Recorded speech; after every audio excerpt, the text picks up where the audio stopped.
श्री अयोध्यानाथ श्री हनुमान जी महाराज, श्री सरयू मैया, जिनकी सम्मुख में बैठ करके हम आप भगवत चर्चा कहने और सुनने के लिए उपस्थित हुए हैं। भगवान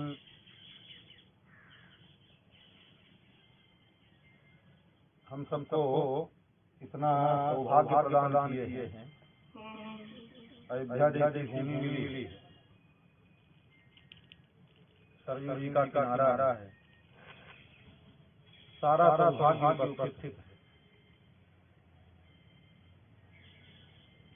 सब सौभाग्य सारे धन उपस्थित होने के बाद भी जो व्यक्ति उसका सदुपयोग न करे, उसी के लिए कहा गया है मंद भाग्या, मंदाः मंदमतया मंद भाग्या सुपतिता। आचार्य गुरुजन सारे साधन उपलब्ध होने के बाद भी जीव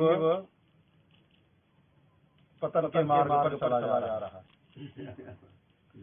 देखिए, सबसे बड़ी बात यह है, यौवनम धन संपत्ति प्रभुत्वम अविवेकिता एकैकमप्यनर्थाय किं यत् चतुष्टयम्। एक में जो चार हैं, उसमें से एक सब अनर्थ के मार्ग पर ले जाने के लिए समर्थ हैं। और कहीं ये चारों इकट्ठा हो जाएं तो पूछिए मत क्या हाल होगा। सबसे पहले युवावस्था, यौवनम, यौवन में तो वैसे ही जीव को जितना उपद्रव होता है सब सोचता है। इसीलिए कहा गया है शरीर माध्यम खलु धर्म साधनम। लोग थोड़ा अर्थ अलग लगा लेते हैं। आज के युग में लोगों को उल्टा अर्थ लगाते हैं। कहते हैं महाराज शरीर से सारा साधन होना है, इसलिए जो काम करना है शरीर के लिए, मतलब शरीर माध्यम खलु धर्म साधनम। उसका ऐसा अर्थ नहीं कि शरीर से सारा साधन होगा, ये शरीर को अगर ऐसा होता तो ऋषि महर्षि लोग हवा पी करके, व्रत करके, अनुष्ठान करके कितने साधन करते हैं। अगर शरीर है पुष्ट करने से सब कुछ होने वाला था, तो जो महात्मा करते हैं पंचाग्नि तापते हैं, शीतकाल में जल में खड़े होकर भजन करते हैं, फिर तो नहीं करना चाहिए, क्योंकि शरीर सारा ऐसा नहीं है। उसका अर्थ है, संसार के लोग तो अपने मनमानी करने लगते हैं, तो उसका अर्थ है आद्यम शरीरम। आद्य मतलब जो प्रथम शरीर, जिसको कौमार आचरेत प्राज्ञो, जिसको बाल्यावस्था कहते हैं। बचपन से ही आद्यम शरीर, बचपन की अवस्था है, आद्यम शरीरम खलु धर्म साधनम। निश्चय ही धर्म का साधन बाल्यावस्था से करना प्रारंभ कर देना चाहिए।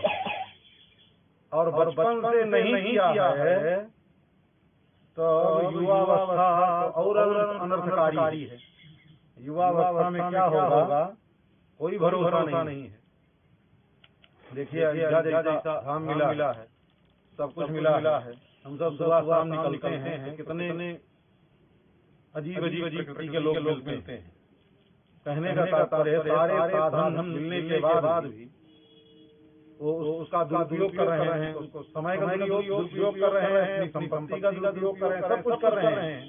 इतना दिव्य तीर्थ, भगवान का धाम, भगवान का घर। ठाकुर जी महाराज कहते हैं अति मोह यहाँ के वासी। हमको यहाँ के जो वासी लोग हैं वो अत्यंत प्रिय हैं। पर अब ऐसे बात हैं कि क्या कहा जाए। ठीक है, उनका दुर्भाग्य है, अपने दुर्भाग्य को सब और फैला रहे हैं। कहने का तात्पर्य है कि यौवनम और धन मिल जाए, खूब बढ़िया संपत्ति हो, संपत्ति हो, युवावस्था तो वैसे बर्बाद करने के लिए काफी है। और उसके बाद उस युवावस्था में प्रचुर मात्रा में माँ बाप का कमाया हुआ मुफ्त का धन मिल जाए, और उसके बाद भी पद भी अच्छा मिल जाए, कोई अच्छे अधिकारी के पद पर हो जाए, प्रभाव हो जाए, नेता हो जाए, दुनिया भर का हो जाए। प्रभुत्वम, जीव को जो है सारा जीवन नष्ट करने के लिए समर्थ, और उसके बाद सोने में सुहागा कब हो जाता है, अविवेकता, विवेक न हो, मूर्ख हो। साथी संगी लोग जो बता देवे, समझा देवे, कहते हैं मूर्ख के अंदर और संघ के अंदर खाली होता है, कुछ नहीं होता है। जब दूसरा फूंक मारता है तो बजना शुरू करता है। तो ऐसे ही युवावस्था भी होवे, धन संपत्ति होवे, और अच्छा पद भी मिल जावे, समाज में प्रतिष्ठा भी होवे, और उसके बाद मूर्ख भी होवे, स्वयं से विचार करने की क्षमता न होवे, उचित अनुचित का, तब क्या होगा? वो पतन के रास्ते के अलावा और कहीं ठिकाना उसको लगने वाला नहीं है। तो भैया जब ये स्थिति है तो इससे बचने के लिए यही है कि बचपन से भगवान के भजन में लग जाए, भगवान का भजन करना प्रारंभ कर देंगे। पर समाज की बड़ी अजीब स्थिति हो गई है। बचपन से जब बच्चे कुछ तिलक लगाना शुरू किए, मंदिर में चढ़ाना कर दिए, तो घर वाले कहेंगे भैया बाबा जी बना देंगे क्या? मतलब तोहरे घर से जाए क्यों थाली लोटा चुराए ले आवे, उसमें कोई दिक्कत नहीं है। समझ रहे नहीं? लड़का बदमाशी करे, उल्टा सीधा करे, लड़ाई झगड़ा करे, वो अच्छा लगता है। लेकिन बचपन में, और वही बच्चा कोई बचपन में धार्मिक हो जावे, धर्म कर्म में मन लगे, तो उससे लोग ज्यादा परेशानी होती है। पर बदमाशी से परेशानी, क्योंकि बदमाशी करके पैदा हुए हो, बदमाशी करके पैदाइश की तो होगा क्या? कहने का बात संसार की स्थिति है, ये तो संसार है, अपने को बचना इस संसार में। अब जो है देखिए, जो विचारवान होते हैं, जो समझदार होते हैं, या भगवान के किसी संबंधी का संबंध हो, भगवान के किसी भक्त का संग हो जाए, ठीक है, किसी भगवान के प्रेमी भक्त जनों का सत्संग मिल जावे, तो ऐसे जो महापुरुष होते हैं, जो ऐसे महापुरुषों का संग हो जाता है, तो उस संग के प्रभाव से मार्ग प्रशस्त हो जाता है।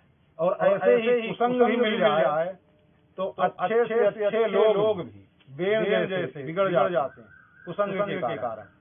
तो संगम न पुर्यात असताम शिष्णोदर कृपाम क्वचित, जो शिष्ण और उदर केवल पेट भरना और सदैव कामासक्त रहना, ऐसे व्यक्तियों का संग कभी नहीं करना चाहिए। ऐसे व्यक्तियों का संग करेंगे तो नहीं होगा अंदर में, सभी दुर्भावनाएं अंदर में भर जाएंगी। तो संग का बहुत ध्यान रखना। तो कहते हैं कि जो भगवान के भक्त होते हैं, उनका संबंध हो जाए, उनका संग मिल जाए, तो उसके प्रभाव से बड़ी बातें हो जाती हैं। मीरा जी का नाम तो सभी ने सुना है, चरित्र लगभग थोड़ा बहुत सभी जानते हैं। अब पूरा गहन चरित्र तो जब तक अच्छी तरीके से सुनेंगे नहीं, समझेंगे नहीं, क्योंकि बहुत सी बातें होती हैं जो सामान्यतः लोग नहीं जानते हैं भक्तों के चरित्र में। तो मीरा जी के मीरा जी की चर्चा नहीं कर रहे हैं हम सब चर्चा कर रहे हैं मीरा जी के केवल संबंध के नाते, एक भक्त के संबंध के नाते परिवार में कितने लोगों का झुकाव भगवान की तरफ हो जाता है। मीरा जी का संबंध भगवान से हो गया। मीरा जी की गिरधर गोपाल से प्रीति और प्रीति की चर्चा और उसको सबने देखा भी। मीरा जी जब चित्तौड़ से छोड़ करके वृंदावन आ गई, चित्तौड़ छोड़ दिया, जब उनका जो देवर था बहुत परेशान करने लगा, तो अंत में तुलसीदास जी से प्रार्थना की, प्रभु ऐसी स्थिति है, हमारे जितने परिवार के लोग हैं भजन करते हैं, साधु का संग करते हैं, तो क्लेश उत्पन्न कर रहे हैं। तुलसीदास जी ने कहा, जाके पियन राम वैदेही तजिए ताहि कोटि वैरी सम यद्यपि परम स्नेही। पिता तजो प्रहलाद, पिताजी महाराज ने पिताजी को प्रहलाद जी ने ऐसे ऐसे गुरु बलि बजो कंत बलि बलि कंत ब्रज बलि बुध भय मंगलकारी। तो जो भी गुरु बलि बजो, यहाँ तक कि भगवान में ऐसे गुरु मान लीजिए मिल जाए, ऐसे गुरु का भी त्याग कर देना चाहिए। ऐसे गुरु अगर मिल जाए, पता नहीं किस कारण से भी, कि वो भगवान की तरफ छुड़ा करके और संसार की तरफ लगाना शुरू कर देवे, या भगवान से विमुख करने और अपने जाने के चक्कर में लगे। गुरु ब्रह्मा गुरु विष्णु कह करके बोले गुरु जी की पूजा करो, भगवान नहीं होते हैं। जैसे बहुत जय देव ही परम दुनिया भर के चल गए हैं आजकल। ठीक है, तो ऐसे लोग भी अगर मिल जाए, वैसे गुरु का भी गुरु बलि तजो छोड़ दिया बलि जी ने गुरु जी को, क्योंकि गुरु जी रोक रहे हैं, आ रहे हैं भगवान, तो आ रहे हैं भगवान और बता भी रहे हैं कि विष्णु कपट पंडिता, ये भगवान विष्णु हैं, कपट रूप से ब्राह्मण का वेश बना करके आ रहे हैं। जान रहे हैं भगवान श्री हरि है, विष्णु है, और कह रहे हैं ये आएंगे मांगेंगे तो कुछ मत देना। अब लो या गुरु का तो काम गुरु इसीलिए ना होता है कि गुरु जो है शिष्य को भगवान से मिला देवे, और गुरु कहे भगवान से दूर हो जाओ, तो ऐसे गुरु से ही दूर हो जाओ, तो ज्यादा लाभकारी होगा। तब जब मीरा जी ने कहा किया, तो उसका उत्तर तुलसीदास महाराज ने कहा कि जो भी भगवान के भजन में बाधा उत्पन्न करते हैं, ऐसे लोगों का परित्याग कर देना ही उचित है। तुलसीदास जी का जब पत्र मिला, तो मीरा जी ने विचार करके एक दिन चित्तौड़ छोड़ करके जो मंगला आदि 2-3 दासियां उनकी जो मायके से साथ आई, मायके मतलब मेवाड़ से, तो उनको ले करके और चली आई वृंदावन चली आई, वृंदावन रहने लगी। कुछ जागीर मिली हुई मीरा जी को, होता था ना पहले, आपको पता है कि नहीं, पहले जो राजघराने होते थे, उन राजघरानों में प्रत्येक व्यक्ति के लिए कोई किसी के अधीन नहीं रहता था। जो भी रानियां होती थी, उन रानियों को 10 गांव, किसी को 100 गांव, जो छोटा बड़ा जैसे होता था, किसी को 100 गांव, किसी को 200 गांव, किसी को 500 गांव, ऐसे बटे होते थे। उन गांवों का जो कर वसूल करके आता था, उस कर से उनका जो है उनकी दासियां, उनके नौकर चाकर, दान दक्षिणा, जो भी धर्म करना होता था, वो सब अपना करती रहती, किसी से पूछना पाछना नहीं पड़ता था। तो ऐसे ही मीरा जी को भी जागीर मिली कुछ, तो अपनी जागीर थी, तो उसी में से खर्चा आता था। तो मीरा जी निवास कर रही थी वृंदावन में। उसी समय मंगला को भेजा चित्तौड़ के लिए। उनकी जो बहुत प्रिय दासी थी, बहुत अंतरंग दासी थी, एक तरीके से सखी ही थी, उसको भेजा कि जाओ चित्तौड़ जाकर चित्तौड़ के हाल चाल लिया, समाचार, और लौटते समय मेवाड़ से बोले वहां से भी होकर लौटते समय आई, वहां से भी होकर जब मीरा जी के पास पहुंची, तो मीरा जी ने तौड़ समाचार पूछा, तो चित्तौड़ का हाल समाचार बता दिया, वहाँ जो बात कर रहा था, सारा उत्पात हो रहा था। फिर उन्होंने पूछा कि मतलब मायके की क्या चीज थी, मेड़ता जो मारवाड़ मेड़ता था, मायका मेड़ता ने क्या चीज है। तो मंगला बड़ी प्रसन्न हो गई, चेहरे पर एक जैसे लगा कि तेज प्रकट हो गया। तो उन्होंने कहा कि महारानी जी, गजब हो गया। बोले क्या हो गया? बोले जो भैया जयमल है उनकी भक्ति तो इस समय मेड़ता में सब जन जन के मुख पर चल रही है, चर्चा का विषय है। बोले हुआ क्या? बोले हुआ ये कि एक दिन नियम था, जयमल जो चचेरे भाई है मीरा के, वो भक्त थे मीरा जी के संबंध के नाते, क्योंकि परिवार में कोई भक्त और उनके दूधा आदि जो पहले के थे, वो पितामह आदि सब भी बड़े बड़े अच्छे भक्त थे सब। तो भक्ति में पूरा वंश ही था, परिवार ही था, पर और परिवार पूरा हो गए, पर भगवान का साक्षात्कार और भगवान से मिलना भक्त होते हुए ये सब उतनी उत्कृष्ट श्रेणी तक नहीं पहुंच पाते हैं। पहुंच तो सभी सकते हैं। देखो इस शरीर ही मिला है भगवान को प्राप्त करने के लिए। भगवान से की प्राप्ति में जीव इतनी उत्कट चेष्टा करेगा, भगवान की प्राप्ति उसको हो जाएगी, पर उसकी चेष्टा कैसी है उसके ऊपर।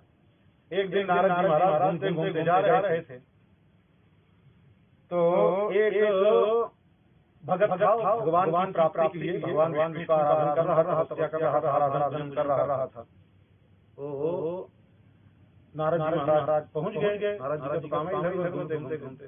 नारद जी मिले, साष्टांग प्रणाम किया, दंडवत महाराज बड़ी कृपा भाई, बड़ी कृपा भाई, दंडवत प्रणाम करके देव बताइए हम कैसे क्या करें, बड़ी बात साधन कर रहे, कैसे करें, सब हाल समाचार लिया।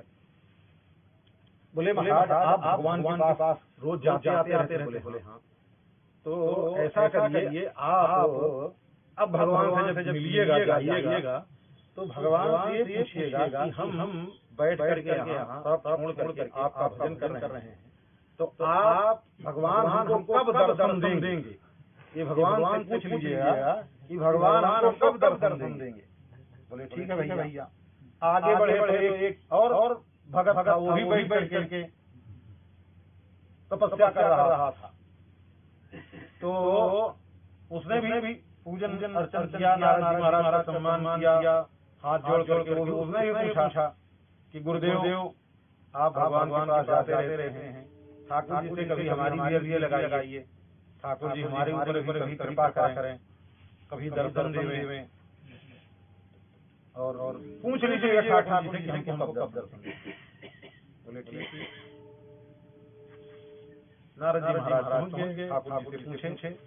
ठाकुर जी ने कहा जो जिसके वृक्ष के नीचे बैठा भजन कर रहा है, उस वृक्ष में जितने पत्ते हैं उतने हजार वर्ष बाद हम उनको दर्शन देंगे।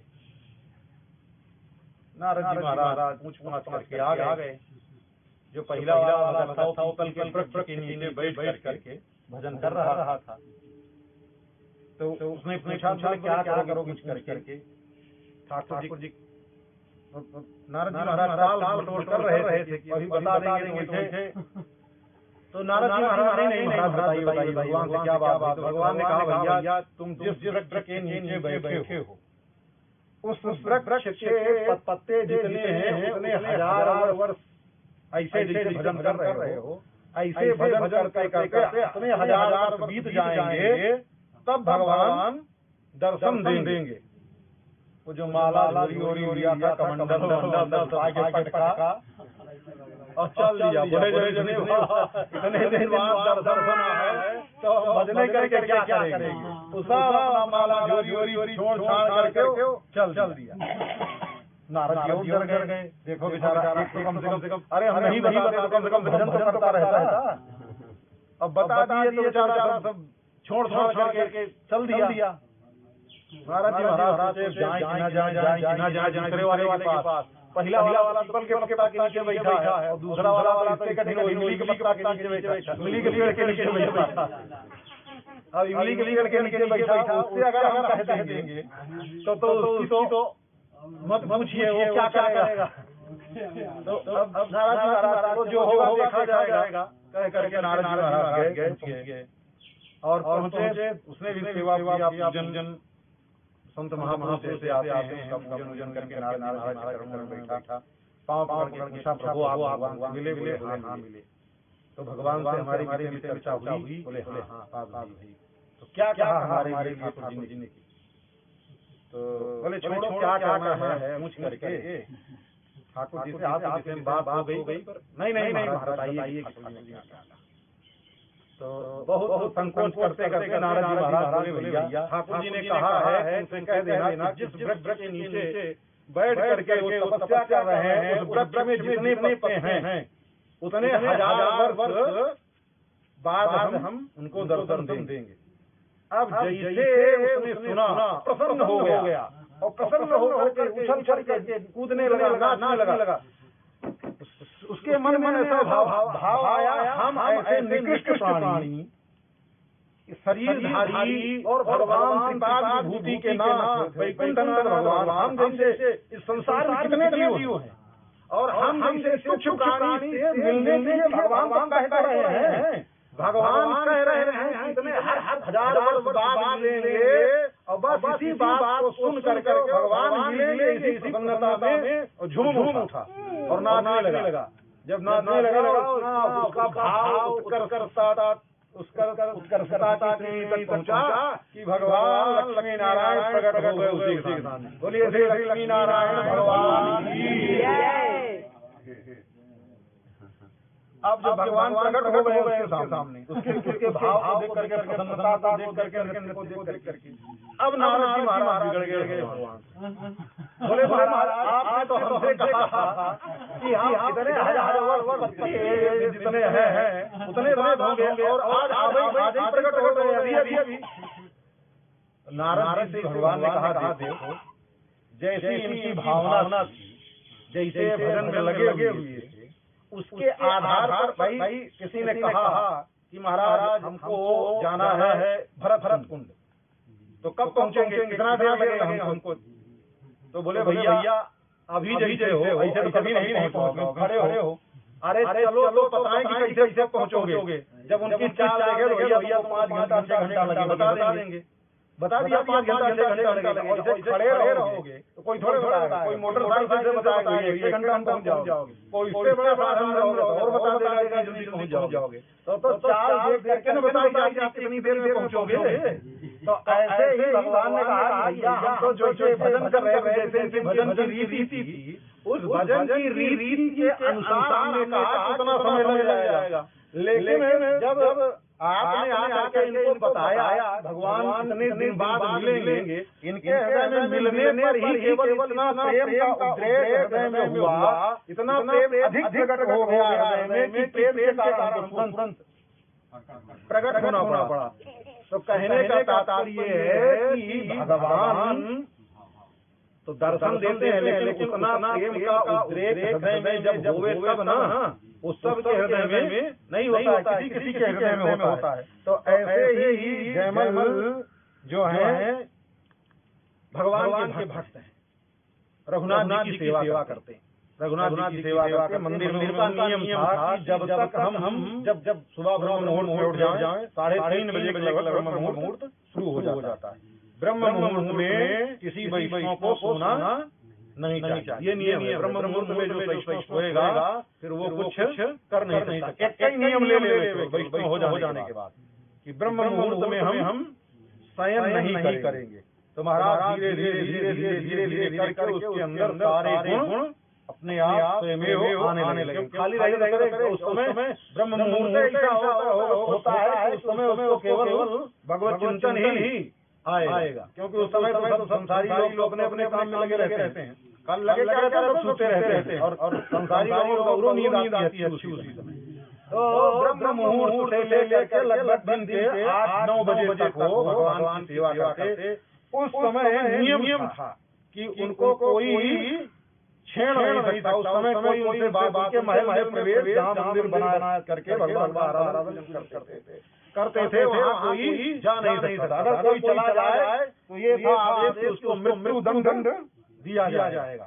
देखिए भगवान की सेवा की, भगवान के प्रेम के प्रति भगवान की सेवा इतनी निष्ठा थी तो हुआ ये कि उनके पड़ोस में एक कुछ रिश्ते में ही लगता था, बगल में रहता था, पर बहुत भीड़ था। कई बार यहाँ मेड़ता वो जो है चढ़ाई कर दिया, आक्रमण किया, कई बार आक्रमण करके कई बार पराजित हो गया, पर उसने गुप्तचर भेजा, कई बार पराजित हुआ, जीत नहीं सका। पराजित हो जाने के बाद छोड़ देते थे। महापुरुषों कहीं किसी को ज्यादा दंड फंड देना है महापुरुषों, तो लक्षण यही है। पर वो अब विचार कर दुष्ट व्यक्ति तो कभी छोड़ता नहीं अपनी दुष्टता, तो वो जो है विचार किया, गुप्तचर भेजा कि जाओ पता करो कि किस प्रकार से मेड़ता पर हम विजय प्राप्त कर सकते हैं। गुप्तचर लोग आए, घुस गए, उन्होंने पता लगाना शुरू किया, तो उनको एक ही चीज पता चली कि अगर ब्रह्म मुहूर्त से लेकर के सुबह के 9 बजे तक, क्योंकि उस समय महाराज भगवान की सेवा में लगे रहते, उस समय अगर आक्रमण कर दिया जाए तो मेड़ता पर आराम से विजय प्राप्त कर लिया जाएगा। जाकर सूचना दे दिया, तो उसने भी चुप से तैयारी की और अगल बगल के और उसके मित्र राजा लोग थे, सबको एकत्रित किया और ऐसे गुप्त रूप से उसने आक्रमण किया कि किसी को पता ही नहीं चला, और बस ब्रह्म मुहूर्त में ही पहुंच गया। धीरे धीरे करते अब सेना आकर पूरी लग गई। अब राजा के बिना ऐसा नहीं था, मेड़ता में सैनिक की कमी नहीं थी, सेनापति की कमी नहीं थी, महामंत्री सब थे, पर बिना राजा की आज्ञा के कैसे कोई कार्य किया जाता है। राजा की आज्ञा नहीं कुछ। अब सब जान रहे हैं कि महाराज से अब कोई जा नहीं सकता है के लिए।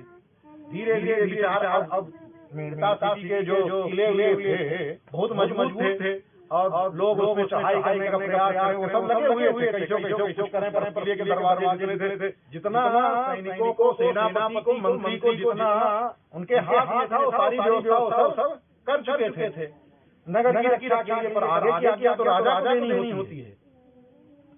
तो अब जो है ऐसे करते करते सूर्योदय का समय हो गया, तो मंत्री और सेनापति ने जाकर मिल करके जो राजमाता थी, जयमल की माता जी के जाकर चरणों में प्रणाम किया। माता जी, अगर महाराज अब कुछ आज्ञा नहीं देते हैं तो निश्चित है कि अब दरवाजे और किला दुश्मन सेना को रोक नहीं पाएंगे, अब राजधानी में प्रवेश कर जाएंगे, बहुत विपत्ति आ जाएगी, और फिर उनको संभालना बहुत मुश्किल होगा। माता जी ने कहा कोई बात नहीं है, अगर ऐसी बात है कोई नहीं जा सकता है तो हम तो जा सकते हैं। तो माता जी ने कहा कोई बात, अगर राजा होगी, अगर मृत्युदंड भी देना होगा दे देंगे, और हम कितने दिन का जीवन है हमारा कितने दिन का जीवन है, तो पर नगर की सुरक्षा तो होगी, प्रजा की रक्षा तो होगी। ऐसा कह करके माता जी चली मंदिर की तरफ प्रवेश की। जैसे ही अंतिम द्वार तक पहुंची, वैसे ही मंदिर के द्वार पर चलते हुए जयमल राजा की बात है। तो माता जी ने कहा आज इतनी जल्दी कैसे उठ गए? बोले माता जी बस ऐसे ही मन किया जो है थोड़ा बाहर करके देखें, कुछ मन में कुछ ऐसे हलचल सी हो रही थी, तो ऐसे आगे बोले सारी बात माता जी ने कहा बेटा ऐसा है, और सब सैनिक लोग घेर लिए हैं, उनके सैनिक लोग, और अब क्या करना है? बोले माता जी बात नहीं, चिंता मत करो, ठाकुर जी की सेवा हो गई, अब हम आ गए हैं, कुछ चिंता करने की कोई जरूरत नहीं है। सैनिकों को सेनापति से कहा कि तुमको लड़ने की जरूरत नहीं है, ऐसा करो हमारा जो बादल नाम का अश्व को ले आओ।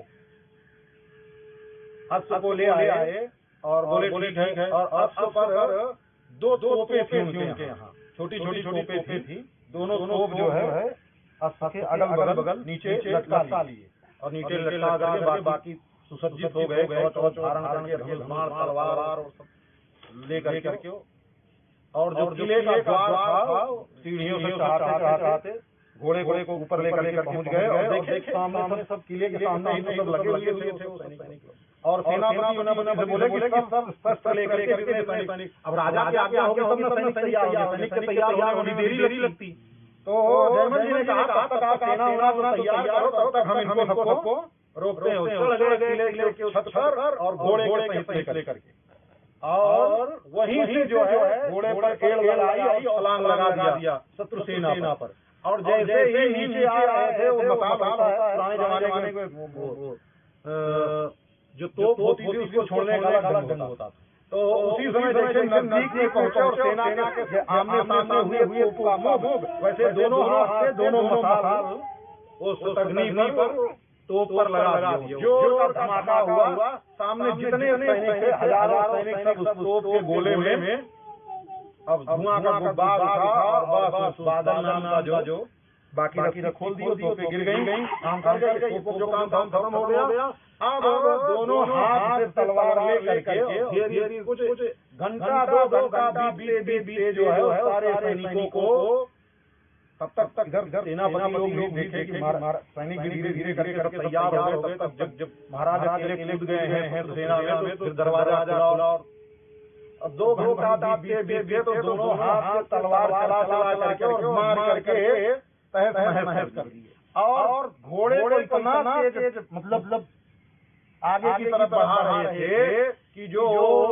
शत्रु था उसके समीप पहुंचे और पहुंच करके एक तलवार मारा, आधी गर्दन को छूती हुई और यहाँ से निकल गई। गर्दन को ऐसे छूती हुई, पूरा नहीं कटा, ऐसे कटती हुई और ऐसे जो है तलवार पार कर गई। अब वो तलवार आई और गिरा धड़ाम से। जब वो धड़ाम से गिरा तो लोगों उनको सबको लगा कि हमारे राजा मारे गए। जब उनको लगा मारे गए, वो सब जितने सैनिक राजा के मरते सैनिक तो सब भागे। जब सब के सब भाग गए और इधर मैदान खाली हो गया, मैदान खाली हो गया और घोड़ा ले आके खड़ा कर दिए। बस घोड़ा लेकर खड़ा कर दिया और महाराज आए कहीं चले गए। तब थोड़ी देर बाद जब सब युद्ध समाप्त हो गया, सब खत्म हो गया, उसके बाद तब सुबह का समय 9 बज गया। अब 9 बजे महाराज जयमल निकलने का समय होता था मंदिर से बाहर। अब 9 बजे के बाद महाराज जयमल अपने मंदिर से निकले। मंदिर से निकल करके बाहर आए, क्या हुआ, इतना लग रहा है? बोले महाराज आपको नहीं कुछ पता? बोले हमको क्या पता? बोले महाराज अभी आप गए थे, पूरे शत्रु सैनिकों को अकेले को मार करके आपने समाप्त कर दिया, पूरी शत्रु सेना पर विजय प्राप्त। बोले हमको पता नहीं। बोले हम कहाँ गए, हम तो अभी मंदिर से आ रहे हैं। बोले नहीं महाराज आप ही थे। बोले तो किससे गए? बोले वो बादल नाम का जो अश्व है उसी ऊपर आप गए थे। बोले ले चलो बादल के पास। सब सेनापति लोग लेकर के आए थे और बादल के शरीर से पूरा पसीना एकदम बह रहा था।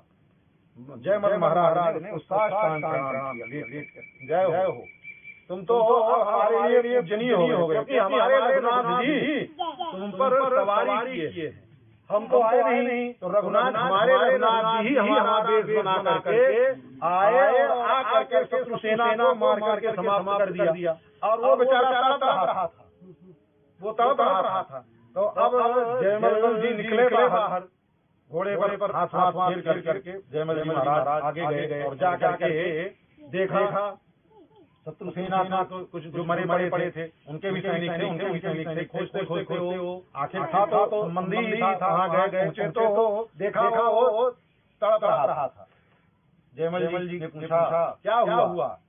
बोले भैया अब प्राण तो बचने वाले हैं नहीं, पर एक बार वो जो आपका सैनिक युद्ध करने के आया सांवला सलोना, जो सांवला सलोना आया था, एक बार उसकी छवि दिखा दो बस, और उसको देख करके मर जाए भले, पर अब जो है एक बार देख लें।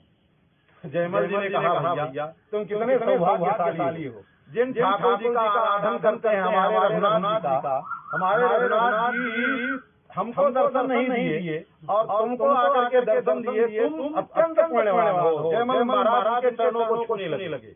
बोले नहीं महाराज आप कृपा करो, हमको फिर से एक बार दर्शन करना। जयमल महाराज ने भगवान से प्रार्थना किया। अब उसको दर्शन हुआ जैसा भी हुआ और उसका शरीर छूट गया। कहने का तात्पर्य ये है कि जयमल महाराज आए और आकर के फिर उसको बड़े प्रेम पूर्वक और जो खोपे थे उनको सब बड़े व्यवस्थित ढंग से रख दिया।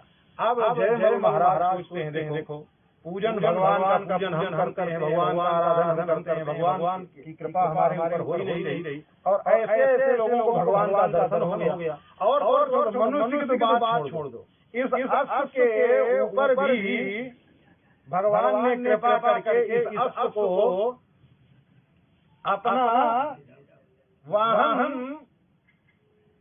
बना करके स्वीकार कर लिया। इतना सौभाग्य हो सकता है। ये कथा कौन मंगला सुना रही है मीरा जी से।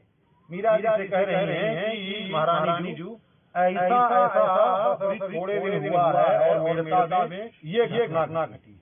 तो अब जयमल जो भगवान रघुनाथ आराधन पूजन करते हैं, रघुनाथ जयमल के बेश में युद्ध क्षेत्र में पधारे की चर्चा पूरे मेरता में फैली हुई है। कहने का तात्पर्य है भगवान अपने भक्तों के लिए अनन्याश्चिन्तयन्तो मां ये जनाः पर्युपासते तेषां व्याधियुक्तानां योगक्षेमं वहाम्यहम्। भगवान को अनन्य हो करके, अनन्य का मतलब होता है अन्य नहीं, मतलब दूसरे का निषेध, एकमात्र भगवान का आराधन पूजन करता है, भगवान की भक्ति करता है। त्यक्त्वा श्री जानकी कांतम यो मोहोन्यमुपासते कामधेनुं विहायासौ पयासं अर्कविक्षति। जो भगवान जानकी कांत को छोड़ कर किसी अन्य का पूजन आराधन करता है, उसका तो ऐसे दुर्भाग्य है जैसे उसके घर में तो कामधेनु बंधी है, कामधेनु बंधी है, जितना दूध चाहे वो मिल जाएगा। क्या कामधेनु तो सब कुछ मिल सकता है,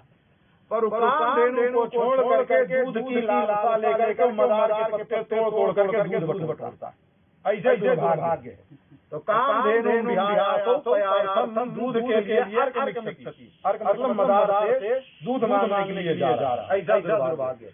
तो भगवान का आराधन जो अनन्य रूप से करता है, भगवान उसके योग क्षेम का सारा निर्वहन स्वयं करते हैं। तो जयमल जैसे अनन्य होकर के भगवान की सेवा पूजा करते थे, तो भगवान ने भी उनके ऊपर कोई विपत्ति आने नहीं दी। भगवान स्वयं जयमल का वेश बना करके और गए और जा करके शत्रुओं को पराजित कर दिया। कहने का तात्पर्य है भगवान ने भक्तों के लिए युद्ध से लेकर के सब कुछ करने के लिए तैयार हैं, पर भक्त तो हो गए जो जैसा भक्त होगा ठाकुर जी महाराज के लिए वैसे ही सारी व्यवस्था करते हैं। आज भी समय लगभग हो ही रहा है, आज की चर्चा यहीं तक, बाकी चर्चा कल के समय। बोलिए अयोध्यानाथ भगवान की, श्री रंगनाथ भगवान की, श्री लक्ष्मी नारायण भगवान की, श्री सीतारामचंद्र भगवान की, श्री हनुमान जी महाराज की, श्री अयोध्या धाम की, श्री सरयू मैया की, सब संतान की, सब भक्तन की जय जय।